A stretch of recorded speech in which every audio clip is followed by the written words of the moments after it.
What is going on, everyone? Andy on the mountain here. By the way, it's the new name for the YouTube channel.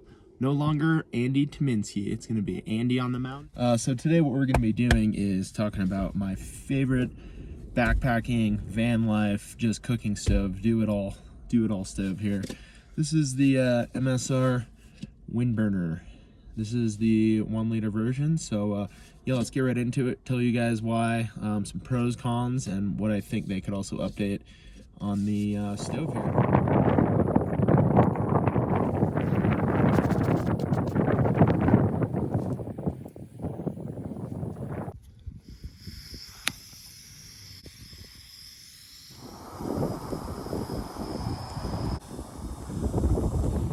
All right, so let's just go into a few reasons why I really love this MSR WindBurner, this is the 1 liter model. I've been using this pretty much all summer and fall, and pretty extensively through a lot of backpacking trips. And first off, it as I'm waiting for the ramen to warm up, the fuel is very efficient. So since the pot actually sits over top of the flame, it's very protected from the wind. So protected from the wind, it's going to make it more fuel efficient because, you know, such as like the MSR Pocket Rocket, which is a stove I've used extensively. I mean, that was my first backpacking stove that I used backpacking, and I used that for a couple summers, which great starter stove. But the MSR Pocket Rocket's not very fuel efficient because if you notice, when you have the pot sitting right on top of the stand, you know, the flame is down here, and you have this, like, you know, inch of just area where wind can rip through, which you can use like the wind is ripping out there right now, but you can use a like a wind screen. On the Pacific Crest Trail, my thru hike, I used just some tin foil for my windscreen, and it worked out fine. You know, this I would not use on a thru hike. But anyways, let's go back into fuel efficiency. So it's very fuel efficient. On a 5-day backpacking trip that I did in Wyoming, I literally only brought the small fuel canister and used the stove every morning for coffee, except one morning, and then every night for dinner. And I used it more than that. So really only had that one little fuel canister, and it was very efficient. So loved it. At the end of those 5 days, after using it twice a day, so that's 10 times, I had plenty of fuel after the trip. A feature that I really love about this stove, especially compared to a Jetboil, and I have used the Jetboil again extensively over a year, is the pour spout on here. So the pour spout has two different areas. One area that you can just kind of like strain out water if you're cooking noodles, and then another area where you know, if you're cooking coffee, you can dump the coffee out. But it works so well when I have my coffee press in here, and I just dump out the juices. Let's try this, actually. Some tasty ramen juice. That's so good. Anyways, the reason why I really do like this top here is when dumping it out, it doesn't like drip down the side, which the Jetboil always did. Which, that was one thing I really it was so annoying. I'm just trying to pour some coffee, and you know, you're pouring it, but it's constantly dripping down the side of this, so you're not getting all the coffee in your cup, and half of it's being wasted. Maybe not half, but a big portion of it. Let's kind of get into the third reason why I like this is the coffee press. Is you can do the same thing with a Jetboil, which you can have a coffee press, and I actually use this stove every morning for my coffee. I don't actually use the fuel, I just warm it up on the stove and then dump my hot water in here with the coffee grinds and make my coffee every morning. But that's what I use every morning. And actually the coffee press that I use in this is the Jetboil coffee press.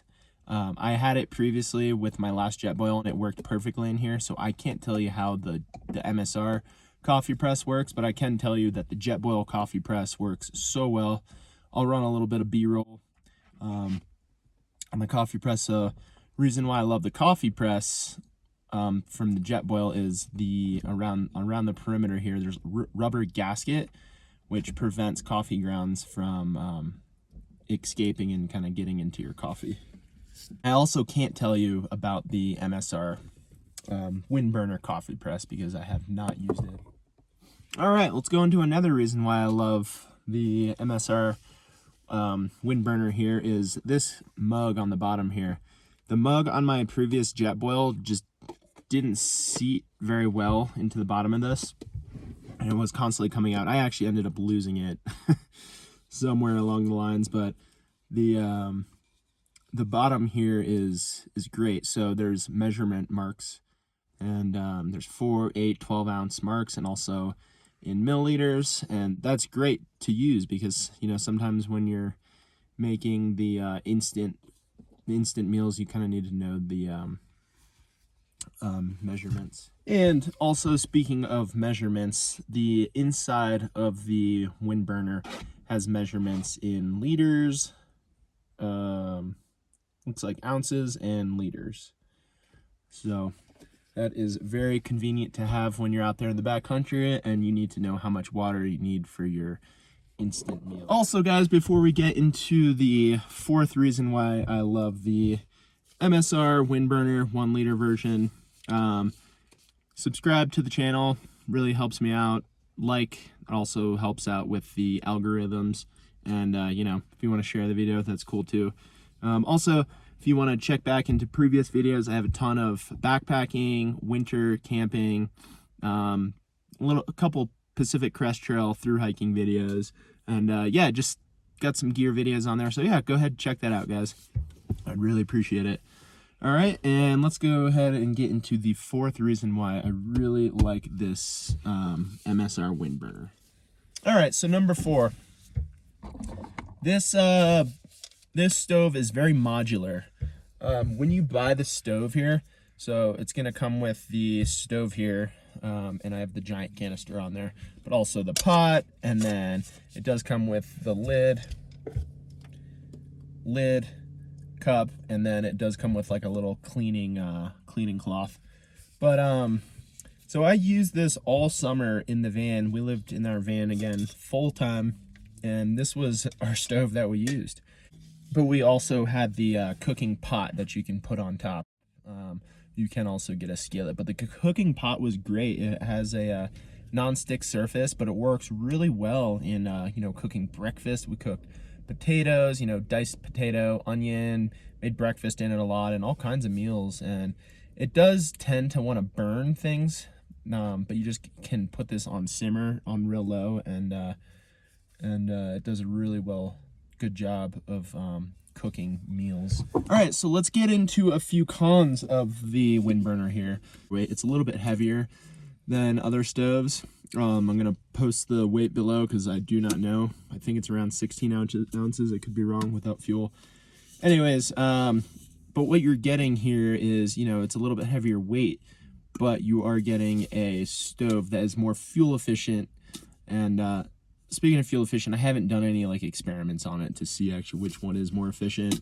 You know, the Jetboil might be more efficient. You know, I'll leave that to you guys to do more research on that.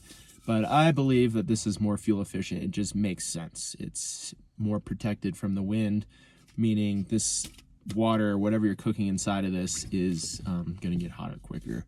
So a con, it is a little bit heavier. Also, number 2 here, it could be a con for some people. It's not a con for me, but the stove here does not actually have a like piezo lighter on it. I have had terrible experience with the piezo lighters. If you're not familiar with that, the piezo lighter is a stove that you just hit a button, kind of like a barbecue grill. You hit that little spark button to ignite the flame. The WindBurner does not have one of those, but in my previous experiences with the Jetboil I bought previously, I think it was the Minimo, had the piezo igniter on it, That piezo lighter never worked. I bought it brand new out of the box. Piezo lighter never worked. So to me, I feel like that was a waste of weight, and it just didn't work. So if you're someone who likes the piezo lighters a lot, the MSR WindBurner does not have that. So I think the price can be a negative for some people. If you are not really in an environment where wind is a huge factor that often, like, you know, if you're camping on the Appalachian Trail and it's very foresty, and you know you can get a couple rocks and cook on it, you know, maybe you don't need the WindBurner. But if you're high in the Alpine a lot, if you're winter camping, if you're in windy places, I'd totally recommend buying the WindBurner over the Jetboil, because this is more superior. But like I said, it does cost a little bit more money. Put the price of it below because I don't remember. But to me, the price is, I always say, you get what you pay for, and I think this WindBurner is one of those items, and it has never failed me yet. Granted, I've only been using it since the summer, and I have used it almost every day. So there's a negative there for you. Go into another negative. We gotta think of a negative. I just had this issue actually cooking my ramen outside. So the way you light this is you're gonna open this up. It's gonna allow fuel gas to go through here, and then you're gonna light it. But sometimes you have a difficulty time with this actually staying lit. But anyways, sometimes the wind will blow it out. So what I will do is, it's going to be hard to show you because this isn't on anything. But for example, this is sitting on the ground. Let's just pretend. What I will do is kind of have my stove pot sitting on top of it to kind of block the wind from lighting it. So, or the wind from blowing it out. So I'll turn it on, light it, boom, and then let it rip. So sometimes it does have a difficulty time lighting. I've never actually had a time where I couldn't light it, but you know, there's that. All right, so that's enough cons here. Let's go. So we did our pros, we did our cons. Let's go into what do I think they can improve in the future on the MSR WindBurner. I do think there's a lot of spots on here where they can reduce the weight. It's still a pretty heavy stove, but you know, if they can reduce the weight by 5 ounces, which really, I don't think I'm going to notice 5 ounces in my pack. I'm just not going to. But, you know, when you got a lot of items and you got 5 ounces here, 10 ounces here, 8 ounces here, they start adding up. You know, depending what you're doing, it can make your trip more difficult. But, yeah, so I think they can shed some weight on the MSR WindBurner here. And to be honest, that is really the only thing I can think of MSR to updating the WindBurner here. I highly recommend the WindBurner. I don't do a ton of gear reviews on the channel. I'm going to start doing more. Friends said I should. And I pretty much will only review a piece of gear that I'm like really stoked on. And I actually use my gear extensively. Like I said, I use this thing every morning to make my coffee. I don't use the stove, but I use this at least once a week for sure. And in the summertime, for 5 months, I was actually using this stove every single day. So I highly recommend this, guys. And, you know, again, if you are someone who is in the Alpine environment a lot, if you live in Colorado, you're hiking 14ers, and you kind of want, like, you know, something to bring with you to, you know, make a nice hot warm lunch, I'd totally recommend this. I would completely bring this on a 14er. Unless you're a very ultralight conscious person, then I wouldn't recommend this because it's not ultralight. And, you know, yeah. So yeah, anyways, guys, this is a really favorite piece of gear by MSR. This is the WindBurner 1-liter stove. And yeah, if you guys have any questions, comment below, like, subscribe, do all that good stuff. And oh, I got some kids snowboarding next to me. But yeah, get out there, go explore, go snowboarding, and winter's pretty much here, guys. And we got some more videos around the corner. Peace. See ya.